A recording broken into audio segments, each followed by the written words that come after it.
there, crafty friends. Welcome back to my channel. This is Michelle from LaFonda Crafts. Today I'm part of a YouTube collaboration called I Love My Thrifty Flips. So we're all giving our thrifty finds some fun makeovers. The playlist is hosted by Kristen from The Fit Sparrow No More and Stephanie from House of Fritz. So I encourage you to go check out the playlist and check out all those amazing channels. Let's get started. So for my first project, I'm starting out with these carrots and eggs that I actually got from a neighbor that she was getting rid of these. So I wanted to work with those carrots. I know originally this package was from Hobby Lobby, but I didn't really like that black and white plaid for the Easter season. So I'm just pulling off the fabric, and it's just a styrofoam carrot inside. So I just pulled off the fabric, and I'm actually using that fabric as a pattern. So I just traced it onto that orange plaid fabric, and that actually came from Hobby Lobby as well. So I just put a little dab of hot glue there on the tip of the carrot, and I'm just wrapping the fabric around like it originally was wrapped. And the tip was probably the trickiest part, so you just kind of have to wrap it around like a present and just try to make nice folds.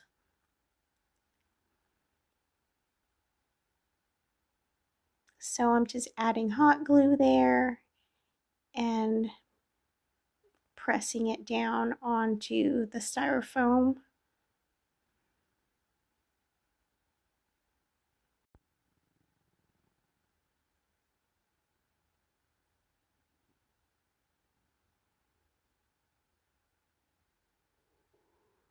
So here I'm just finishing up this side, and then I can work on the top of the carrot.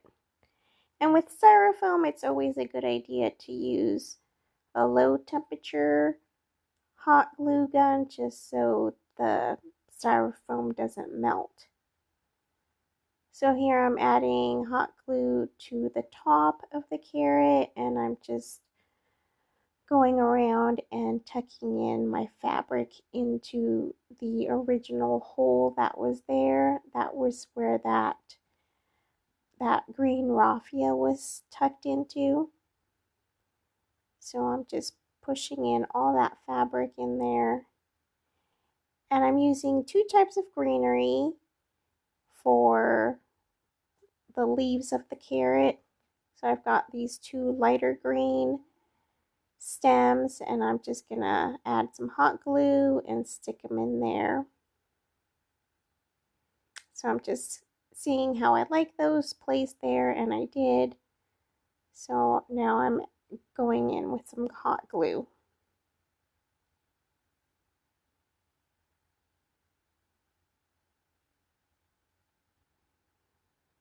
And then I'm going in with this darker greenery, and I'm adding a few little sprigs with hot glue.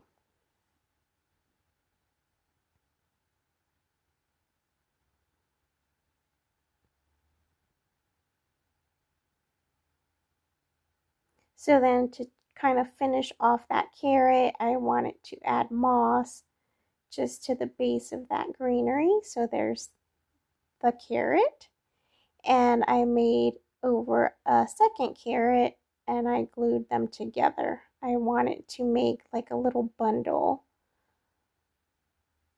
So I just glued them with hot glue, and then I'm wrapping some jute around the two carrots. I'm just wrapping several times.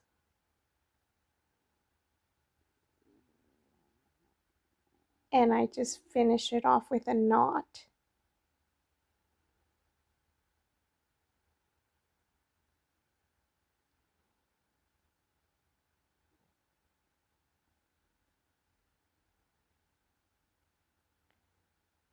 And I'm just tacking down that jute with a few drops of hot glue.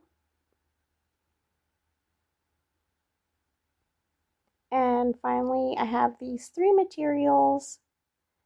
They're also from Hobby Lobby. This is some Osnaburg, and the 2 other fabrics, the green and the orange, as well as that plaid. They are from Hobby Lobby, but they were from the fall section.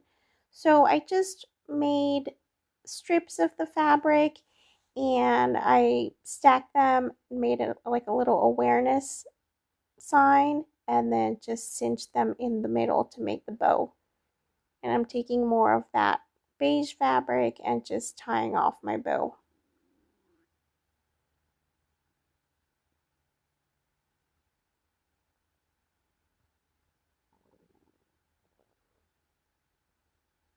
And I'm just gluing it right on top of that jute. And then I'll trim up those tails.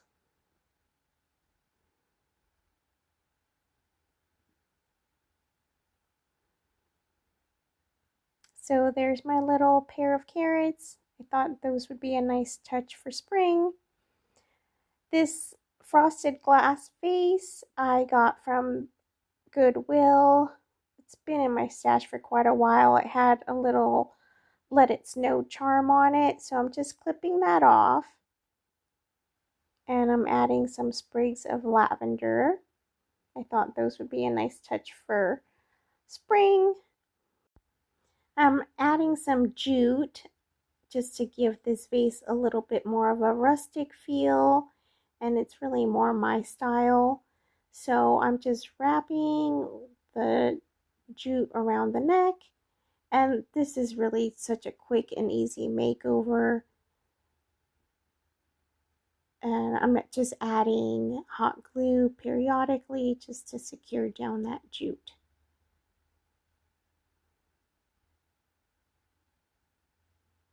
So what do you think? Do you think the jute is better or the little charm? You'll have to let me know in the comments what you think of these makeovers. So I'm just tucking down my little sprigs of lavender. And there's the little vase. I like it so much better. For my third project, I again got this house from one of my neighbors. I belong to a Facebook group and we just offer up things we don't want anymore, and anybody's free to pick up whatever they like. So that's where I got this wooden house, and I loved it. I thought, oh, it's just a blank canvas and it would be great for a makeover. So as you can see, this house has like a little window there, and I was trying to figure out what to do there. And I thought, well, maybe if I make like a little flower box, it's not really a box, but you'll see how I deal with this little window. So I had a popsicle stick and I cut it to size and I just set it aside for now. I have this decoupage paper from Tim Holtz. It's called Aviary, and I wanted to use it for this house. So I'm going around, I'm just tracing and going around with a pencil over that little window just so I can cut it out of my paper and have it be the perfect size for the house. So I'm just carefully cutting that little rectangle shape into the paper. So I had glued that popsicle stick to that little ledge that was in that little window. I used a combination of wood glue and with just a little bit of hot glue. And now I'm adding these little wooden beads. They're 12mm beads, and I just added those with wood glue and I let it dry overnight.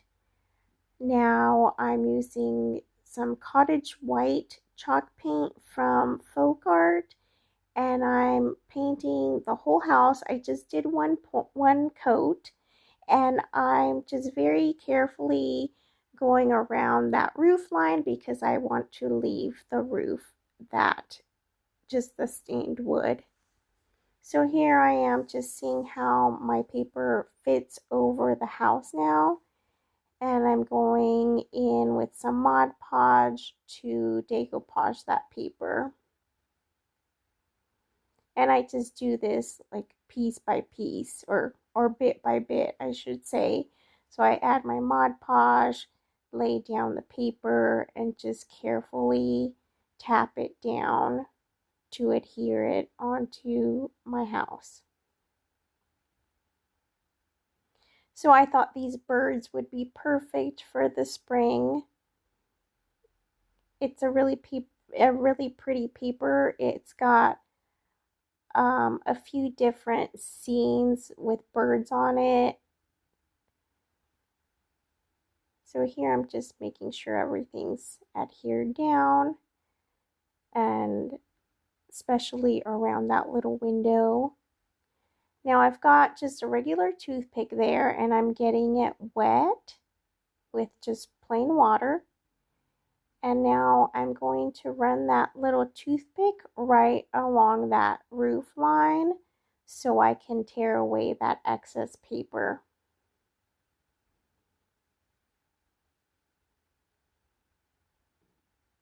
So there I'm just tearing away the paper and giving that edge just a soft torn look. So I'm just making sure my toothpick is wet so I can wet that paper and easily tear it.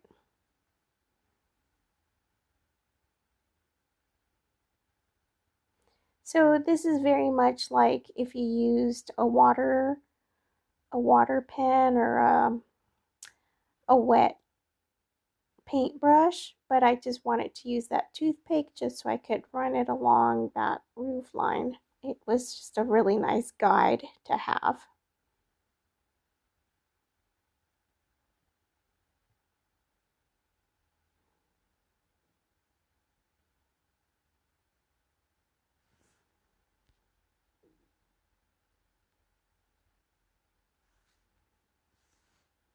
So there, I removed that, and now I'm using a little sander just to remove the excess off of the side, and I'm just sanding downward and just pulling off that paper.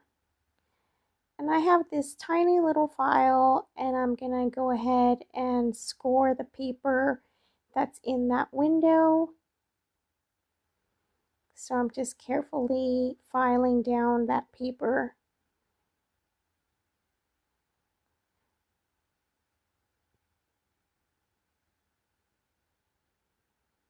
And then I'm going in with some Mod Podge again just to seal everything in.